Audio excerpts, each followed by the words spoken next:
Hello children, ಇವತ್ತಿನ ವಿಡಿಯೋದಲ್ಲಿ ನಾನು 0 to 10 ಅಥವಾ 1 to 10ವರೆಗೂ ನಾನು ನಂಬರ್ ನೇಮ್ಸ್ನ ತೋರಿಸ್ತಾ ಇದ್ದೀನಿ.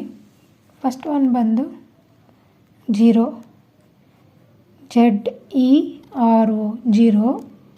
Next 1, ONE 1, 2, TWO 2,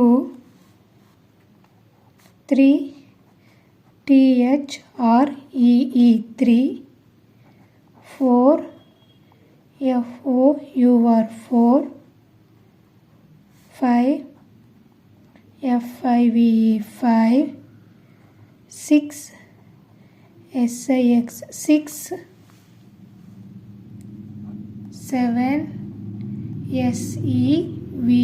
SEVEN 7, 8, EIGHT 8, next 9, NINE 9, 10, 10, TEN 10. Okay children, ಇವತ್ತಿನ ವಿಡಿಯೋದಲ್ಲಿ ನಾವು 0ಇಂದ 10ರವರೆಗೆ ನಂಬರ್ ನೇಮ್ಸ್ನ ನೋಡಿದ್ದೀವಿ. ಇದನ್ನು ನೀವು ನೀಟಾಗಿ ಕಲ್ತ್ಕೊಳ್ಳಿ, ಪ್ರಾಕ್ಟೀಸ್ ಮಾಡಿ.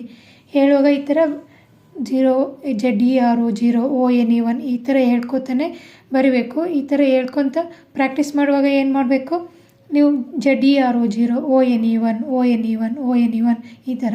ನೆಕ್ಸ್ಟ್ TWO 2, TWO 2, TWO 2 ಈ ಥರ ನೀವು ಪ್ರಾಕ್ಟೀಸ್ ಮಾಡಬೇಕು. ನೆಕ್ಸ್ಟ್ ಪೇರೆಂಟ್ಸ್ ಇವರಿಗೆ ಮಕ್ಕಳಿಗೆ ಕಲಿಸುವಾಗ ಏನು ಮಾಡಬೇಕು, ಅವರಿಗೆ ಇನ್ನೂ ಗೊತ್ತಿರಲ್ಲ ಅಲ್ವಾ, ಅವ್ರು ನಿಮ್ಮ ಜೊತೆ ಯಾವಾಗೆಲ್ಲ ಇರ್ತಾರೋ ಅವರಿಗೆ ನೀವು ಈ ಸ್ಪೆಲ್ಲಿಂಗ್ನ ನೀವೇ ಹೇಳ್ತಾ ಹೋಗಬೇಕು. 1 ಅಂದರೆ ONE 1 ಆ ಥರ. ಆ ಮಗು ಏನು ಗೊತ್ತಾ, ಸಬ್ಕಾನ್ಷಿಯಸ್ ಮೈಂಡಲ್ಲಿ ಕೇಳಿಸ್ಕೊತಾ ಇರುತ್ತೆ, ಅದು ನೆಕ್ಸ್ಟ್ ಬೇಗನೆ ಕಲಿಯುತ್ತೆ.